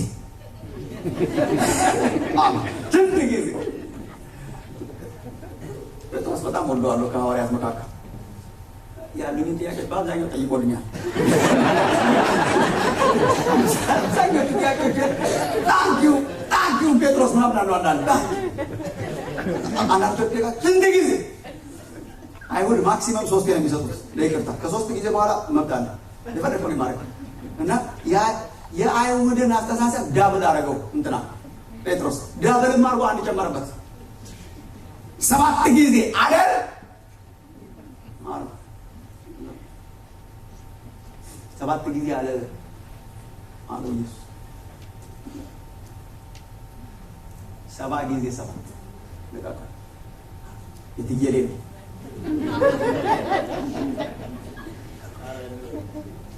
እኔ በአእምሯቸው ውስጥ የተፈጠረ ነገር ዝም ብዬ ስላለሁ ሲበድለኝ ማርቀት ለምን እንዴ መልሱ በምሳሌ ነው። አንብብላችሁ መንግስተ ሰማያት ባሮቹን ሊቆጣጠር የወደደ አንድ ንጉስን ትመስላለች። ንጉስ ነው፣ ባሮች አሉት የሚሰሩ ተበድረው ከእርሱ ገንዘብ የሚሰሩ ባሮች አሉት። እነሱን ለመቆጣጠር የወረደ ንጉስን ትመስላለች። የመጀመሪያው ተበዳሪ እልፍ መክሊት የተበደረ ሰው ነው። ሰርቼ እከፍላለሁ ብሎ እልፍ መክሊት ኢንፋክት ይሄ ምንም ሚዛን የለውም። ሚሊየንስ ኦፍ ዶላርስ የምንለው ኤክስፕሬሽን እልፍ መክሊት ሚሊየንስ የሆነ ተበድሮ ሰርቼ እከፍላለሁ ብሎ ሲሞክ አልሳካለትም። ገንዘቡ ከሰረ። ተበድራችሁ ገንዘብ ጠፍቶባችሁ ያውቅ እንደሆነ አስተኛም ሌሊቱን ሙሉ ባለዳ በዚህ ገባ ሲባል አቅጣጫ ለመቀየር መከራስ ያሸማቅቃል። ያሸማቅቃል እስካልከፈልከው ድረስ ያሸማቅቃል። በኃይል ያሸማቅቃል። ከሰው ስትበደሩ ማለት ያሸማቅቃል በኃይል እልፍ መክሊት አለ ቢለው መክፈል ያቻው። ከዛ አንድ ገና በዳሪው ንጉስ ሊቆጣጠር ሲመጣ በሉ የተበደሩትን በሙሉ አጥቶ ሲባል ኦፍኮርስ ዋና ተበዳሪ ይሄ ነው። እልፍ መክሊት ተበድሮ አንቀው ይዘው ከመጡት ይኸው ገንዘቤን የለኝም ከስር ያለ በቃ ትእዛዝ ተሰጠ። ትእዛዙ እነሱ የሚከፍሉት አይመስለኝም። ልጆች፣ ንብረት፣ ሚስቱ ጠቅላላ ተሸጠው የቻለው ሁሉ ይከፈከፋል። ንጉሱ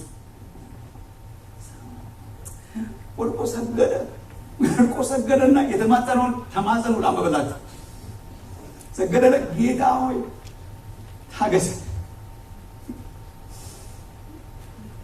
ሁሉን እከፍላለሁ። ይሄ የተጨነቀ ሰው የሚዘላብለው ነው እንጂ ማይከፈል ነው። ኦነስትሊ ማይከፈል ነው። ተመልሶ የማይሰጥ ሚስትና ንብረት የሚሸጥ እንኳን ሪሊ ሙሉ ለሙሉ የማይከፍለው ታገሰኝ ያለው ተጨንቆ ነው። ፕሊዝ ታገሰኝ፣ ትንሽ ጊዜ፣ ትንሽ እድል ስጠኝ፣ ሁሉን እከፍልሃለሁ የተጨነቀ ሰው እድሜ ትንሽ ለማራዘም የሚዘላብደው ትንሽ ዛሬን ለመለቀቅ ጌታ አዘነለትና ይላል። እኔ የሰውዬ ዘማክሲመም የጠበቀው እሺ 2 ወር ሰጥቻለሁ የሚል ራሱ ይህ ብሬኪንግ ኒውስ ነው። እሱ በ2 ወር ትከፍላለህ?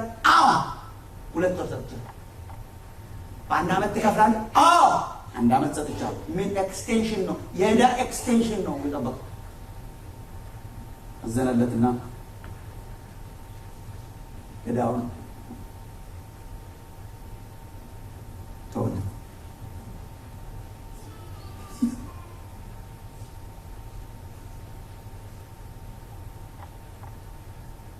ልከፍለው የማልችል ነበረብኝ ይላል። ችግሬን ባዋይ ማንንም ሊረዳ ልከፍለው የማልችል ነበረብኝ That's the only way expressing that. ልከፍለው የማልችል ነበረብኝ ዕዳዬን ተወልኝ። ዕዳውን ሳይመዘግብ ተወልኝ። ሊከፈል የማይችለውን ተወልኝ። እልፍ መክሊት ተወልኝ። ምን ይሰማችኋል? በሱ ቦታ ብትሆኑ ማዕት ከለር ያበራበት መስጊድ ምን ይጀላል?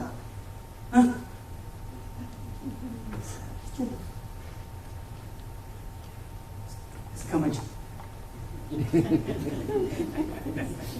እዘና መቼ ነው የምከፍለው? መቼ ነው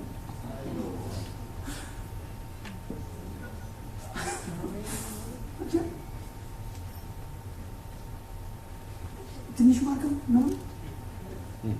ስንቱን ነው የታውቁት? ሁሉ እኔ እሺ ምን አለ?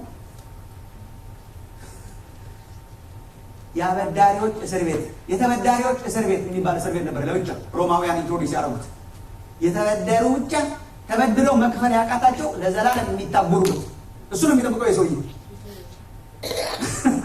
መታጎር ነበረበት እስከ መጨረሻ። የተበዳሪዎች ወህኒ መግባት ነበረበት። ዳይን ተወልድ ዳውን ተወልድ ዘላለም ምን ሊሆን ይችላል? የሰውዬ እንጃ። ያሳብዳል፣ ያዘምራል፣ ያሰግዳል፣ ታወራዋለህ። ዜና ነው ይሄ። ሴልፎን እንደምጅ ያስደውላል። ለምስ ሃኒ አበዳሪያችንን አገኘ። አገኘ ከተማ መምጣት ሰምቼ አገኘ። ምን ሆነ? ድል ፈጣን የሚስቱ የእሱ የልጆቹ ምናምን እኮ ዕጣ ፈንታ በዚህ ላይ ተመሰረተ። መጥቼ ነው የማወራሽ ፉል። እሺ ምን ሆነ? ተወኝ ተው ስንቱን እስከ መቼ መክፈል የለብንም እያለ ዜር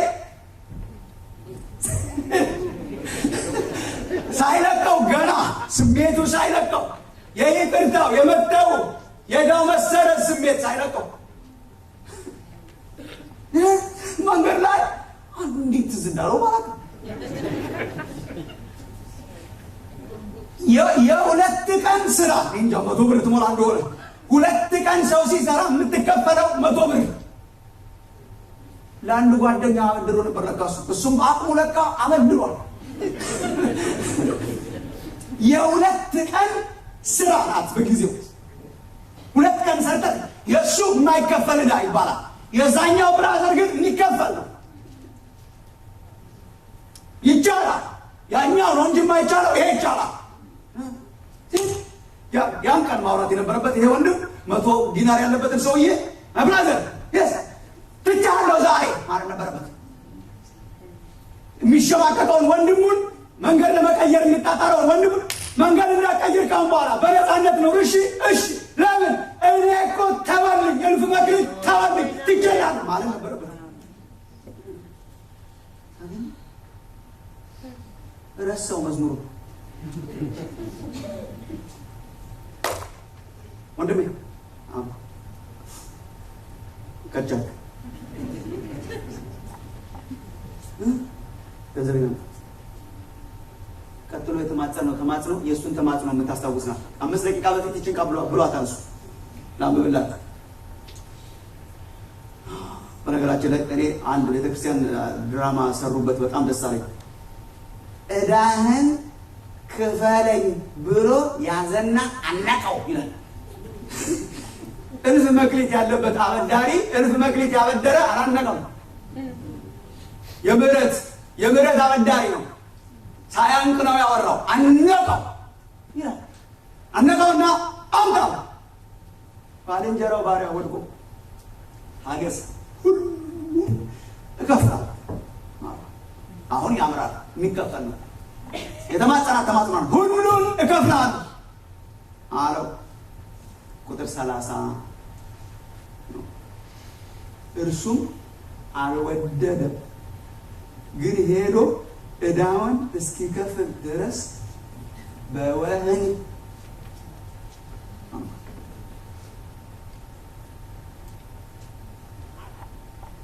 ለትንሿ ትልቁን የተማረው ለትንሿ ወህኒ ውስጥ እንደነ ጴጥሮስ 7 ጊዜ 7 ለምን ከዛ በላይ የሆነ ዕዳ እግዚአብሔር ስላንከባለለ ከዛ በላይ የሆነ ሊከፈል የማይችል ዕዳህን እግዚአብሔር ስላንከባለለው ልቀቀው ወንድምህ። ለምን ትልቁን ዕዳህን እግዚአብሔር ስለተወው ወሰደና ወህኒ ውስጥ ከተተ። ዛሬ ለእናንተ መልእክቴ ግን ይችላል። ሰውን አለመልቀቅ የእውነት የመንፈስ ነፃነታችንን ይወስደዋል። ለምንድን ነው? አንዳንድ ወገኖች ሄዱና ለቅድሙ አበዳሪ ሄደው ነገሩት ለንጉሱ። ንጉሥ ሆይ አቤት፣ ንጉሥ ሆይ አቤት፣ ጉድ ሆኗል ዛሬ። ምን? ቅድም ያ ሁሉ ገንዘብ የተውለት ሰውዬ ምን ለጆሮ ቁጭ የሚያሰኝ ቅድም ያ ሁሉ $1,000,000 የተውለት ሰውዬ 100 ብር ያበደረውን ጓደኛውን አግኝቶ ዛሬ አለቅም ብሎ ወህኒ ከተተው።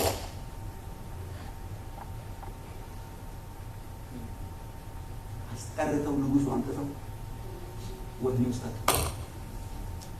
ሰውን አለመልቀቅ በክርስቶስ የያዝነውን ነፃነት የተቀበልነውን ነፃነት ወህኒ ውስጥ ያስቀጥተናል።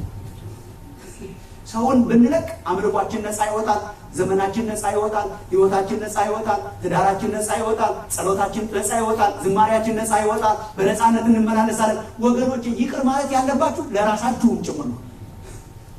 ይቅርታ ነፃነትን ይሰጣል። የአምልኮ ነፃነትን ይሰጣል። የጸሎት ነፃነትን ይሰጣል። ያለዛ እንዴት ብለን እንጸልያለን?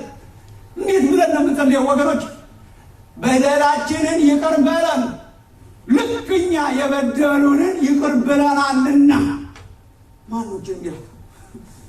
ነፃነታችን ይወሰዳል፣ አምልኳችን ይወሰዳል፣ መዝሙራችን ይወሰዳል። አለመልቀቅ እኛን ራሱ በወህኒ ውስጥ ያኖራል። እግዚአብሔር የነፃነትን ዘመን ያምጣልን። ምናልባት የአንዳንዶቻችን የህይወታችን መታሰር፣ የአምልኳችን መታሰር፣ የጸሎታችን መታሰር፣ የአገልግሎታችን መታሰር አለመልቀቅ ቢሆንስ? እግዚአብሔር የሚለቅ ህይወትን ይስጣል። በትንሹ እግዚአብሔር አለማመለኝ ምንም መመካበት ምንም ነገር የለኝም። በትንሹ ግን ተለማመድ። በመስቀል ላይ ዕዳችንን የተወልን አምላክ ደስ ይለዋል ስንተው። እግዚአብሔር ደስ ይለዋል። እግዚአብሔር ደስ ይለዋል። ጥቃቅኑን ስንተው እግዚአብሔር ደስ ይለዋል። 100 ብር ስንተው እግዚአብሔር ደስ ይለዋል። ወንድሜ የበደለህን ስትተው እግዚአብሔር ደስ ይለዋል። ትንሿን ስንተው እግዚአብሔር ደስ ይለዋል። ትልቁ የምህረት አምላክ ደስ ይለዋል። ፍቅሩን ፍጹም ስላደረግንለት ደስ ይለዋል። ልቀቁ። አምልኮ መልቀቅ ነው። አምልኮ ይቅርታ ነው። አምልኮ ቂም አለመያዝ ነው። አምልኮ መውደድ ነው። እግዚአብሔር ወደ እንደዛ አይነት ዘመን ያስገባል። ዕዳችን ስለተተወልን ነው መተው ያለብን። ወገኖች ተው፣ ፐርሰናል ነገሮች ተው። ዝም እስቲ መተው ተለማመዱ። መተው ይሰራል። ይወርክስ። ስንተው እግዚአብሔር ይሰራል። ስንተው በሕይወታችን አይመስልም ግን ይሰራል። መተው ለእግዚአብሔር ሰርቷል አልሰራም? ሰርቷል። እኛ ሁሉ የተወለድነው በመተው በመስቀል ላይ ዕዳችንን ተሸክሞ ተወለድ። ዕዳችንን ተወለድ። ገሃነም መግባት ነበረብን፣ ተወለድ። የአበዳሪዎች እስር ቤት ውስጥ መግባት፣ የተበዳሪዎች ወህኒ ውስጥ መግባት ነበረብን፣ ተወለድ። ትልቁን ዕዳችንን አንከባለለልን። ስንተው እግዚአብሔር ደስ ይለዋል። ይህን ሁሉ የሰራ አምላክ ደስ ይለዋል። እግዚአብሔር እንዴት ይመለካል? ይቅርታን በመስጠት ይመለካል። እግዚአብሔር እንደዚህ አይነት አምልኮ ይስጣችሁ። ሳምራይዝ አድርጌ ጸሎት አድርጌ ልጨርስ። በጣም የምር ነው ለኔ እግዚአብሔር የሚመለከው በፍቅር። የመጀመሪያው መስዋዕት ፍቅር። የመጀመሪያው መስዋዕት ፍቅር። እግዚአብሔር ፍቅር የሌለበትን አምልኮ እንዲያው አይቀበልም። የመጀመሪያው ለእግዚአብሔር የምንሰጠው መስዋዕት፣ የምንሰዋለት መስዋዕት የወንድማማች ፍቅር። እግዚአብሔር ይመልስ። ወንድሞችና እህቶች አርጉና ወገኖች መያያዝን ተማሩ፣ ወንድማማችነትን ተማሩ። ከዚህ በበለጠ አጠንክሩ፣ በፍቅር ገስግሱ። እግዚአብሔር አምልኮ ብሎ ብዙ ምዕራፍ የጻፈለት ፍቅር ነው። በፍቅር እደጉ። እግዚአብሔር በትህትና ያሳድጋችሁ። እግዚአብሔር በፍቅር ያሳድጋችሁ። በፍቅር የተባረከ አምልኮ እግዚአብሔር ደስ ይለዋል። በፍቅር የተባረከ ሕይወት ለእግዚአብሔር ደስ ይለዋል። የወንድማማች መጓደል የነገሰበት አምልኮ እግዚአብሔር ደስ ይለዋል። በማንም ሰው ላይ ዕዳ አትያዙ። በማንም ሰው ላይ ቂም አትያዙ። ማንንም ሰው በወህኒ ቤት አታስቀምጡ። በልባችሁ ወህኒ ቤት ሰው አታስቀምጡ። ሰው ልቀቁ። ስትለቁ እግዚአብሔር የበለጠ ሕይወታችሁን በነፃነት ይለቀዋል። ይቅርታ የሚያደርግ ሕይወትን እግዚአብሔር ይስጣችሁ።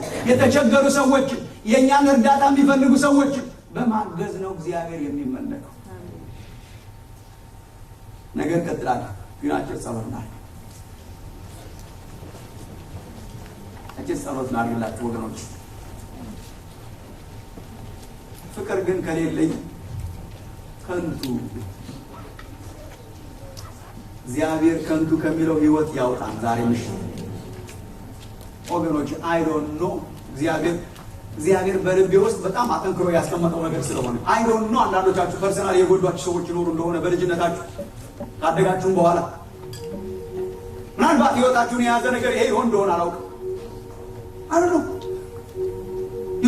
የሕይወታችሁን ነፃነት፣ የኑሯችሁን ነፃነት፣ የመንፈስ ነፃነታችሁን፣ የአምልኳችሁን ነፃነት፣ በእግዚአብሔር ፊት ያላችሁን ነፃነት የወሰደው ነገር ይሄ እንዳይሆን እንፈራለን። የተጎዳችሁ ሰዎች ትኖሩ እንደሆነ፣ የተበደላችሁ ሰዎች ትኖሩ እንደሆነ ዕዳችሁን የተወላችሁ አምላክ ይማጸናችኋል፣ ይናገራችኋል። አምልኮ የሚጀምረው ዛሬ በመልቀቅ ነው። ከባድ እንደሆነ አውቃለሁ። ይኔት ከባድ እንደሆነ አውቃለሁ። ወንድሜ የጎዳን ሰው መልቀቅ ከባድ እንደሆነ አውቃለሁ። ለእግዚአብሔር እንኳን ከባድ ነበር። ልጁን ኢየሱስን ከሰማይ ወደ ምድር አስመጥቶታል። ቀላል አይደለም። መልቀቅ ከባድ ነው፣ ግን በረከቱ ብዙ ነው። ዛሬ እግዚአብሔርን በመልቀቅ አመልካለሁ የምትሉ ሰዎች ትኖሩ እንደሆነ ጸጋ እንዲሰጣችሁ ለምናል። የምናመልክበትን ጸጋ እንያዝ ያለን መጽሐፍ ቅዱስ ለዚህ ነው። ጸጋ ይጠይቃል። ዛሬ እግዚአብሔርን ማምለክ ከፈለግ ወንድም መንገዱ ይሄ ነው። የበደሉን ያሰንክባችሁ መብታችሁን ለማስጠበቅ አትሩጡ ወገኖች። መብቱን የተወ አምላክ ነው የምናመልከው። መብቱን የተወ አምላክ ነው የምናመልከው። መብት ያስጠበቀ አምላክ አናመልከው። መብቱን የተወ ለመብቱ ያልተከራከረ መልስ ያልሰጠ በመስቀል ላይ የተጠረቀ እንደዚህ አይነት አምላክ ነው የምናመልከው። ትንሣኤ የሚሰጠው እግዚአብሔር ለእንደዚህ አይነት ሕይወት ነው። ጥላቻን የሚዘራ ነገር ከመካከላችን የተመታ ይሁን። ጥላቻን የሚመታ፣ ጥላቻን የሚዘራ፣ ፍቅርን የሚያጠፋ፣ ልዩነትን የሚዘራ፣ ዘረኝነትን የሚዘራ፣ ልዩነትን የሚዘራ ነገር ከመካከላችን በጌታ በኢየሱስ ስም የተነሳ ይሆን። የተከለከለ ይሆን፣ እንዳይደርስብን የተከለከለ ይሆን። ወገኖቼ የተከለከለ አድርጉ። በቤታችሁ በኑሯችሁ ከልክሉ። ምንም አይነት ልዩነትን የሚያመጣ ነገር የተከለከለ ይሆን። አምልኳችንን ስለሚይዝ የተከለከለ ይሆን። አምልኮ ወንድማማችነትን ማስፈን ስለሆነ እግዚአብሔር በፍቅር ይመለካል። እግዚአብሔር በመገዛት ይመለካል። ለመሪዎች ለአገልጋዮች በመጸለይ እሺ በማለት ይመለካል። የሚነግሯቸውን በመስማት ይመለካል። በመገዛት ይመለካል። ወገኖቼ አመፀኝነትን፣ ይቅር አለማለትን እግዚአብሔር ከመካከላችን ያስወግድልን።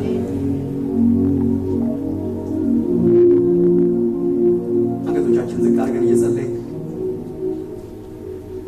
ጸጋ ፈልጋለሁ የምትሉ ወገኖች ካላችሁ ልጆቻችሁ ብቻ ካሳያችሁ ይበቃል። አይጀስት ጸጋ ፈልጋለሁ ለመልቀቅ እግዚአብሔር ይባርክ። ከፋር ልጆቻችሁ እግዚአብሔር ይባርክ። ለመልቀቅ እግዚአብሔር ይባርክ። ለመልቀቅ ወንድሞቼ ናቸው። ዛሬ መልቀቅ ፈልጋለሁ። መያዝ አልፈልግም። 100 ብር መያዝ አልፈልግም። ትንሽዬ ነገር በወንድሜ ላይ በእኔ ላይ መያዝ አልፈልግም። በወላጆቻችሁ ላይ፣ በጓደኞቻችሁ ላይ፣ በወንድሞች በእህቶች ላይ ያለቀቃችሁት ነገር ካለ እስቲ ዛሬ ለቃለሁ በሉ። ወንድሞች እናቶች ልጆቻችሁን ያነሳችሁ እግዚአብሔር ይባርካችሁ። ከአንደበታችሁ ካላውጡ ለቀህልኛል፣ ዕዳዬን ትተህልኛል፣ በታሰረ ሕይወት እኔ መኖር አልፈልግም፣ ተመልሼ ወህኒ መግባት አልፈልግም። ዕዳዬን ትተህልኛል፣ ትልቁ ዕዳዬ ተንከባሎልኛል። ዛሬ ለቃለሁ፣ ትንሹን ዕዳ ለቃለሁ፣ ወንድሜን ለቃለሁ፣ እህቴን ለቃለሁ። እሱ ፈውስ ያመጣል ለሕይወታችን። እግዚአብሔር ይባርካችሁ፣ ጸጋን ይሰጣችሁ እለምናለሁ።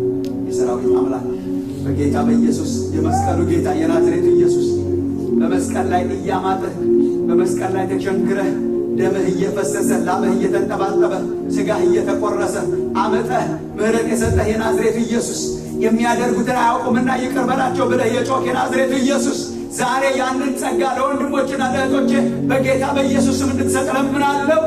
ዛሬ ማታ እንዲሰጣቸው የሚለቁበት የሚተውበት እግዚአብሔር የሰራዊት አምላክ የሚተውበት በመተው አንተን የሚያመልኩበት ምሽት እንዲሆን እለምናለሁ። ጸጋን ስጥ፣ ጸጋን ስጥ፣ የምንለቅበት ጸጋን ስጥ።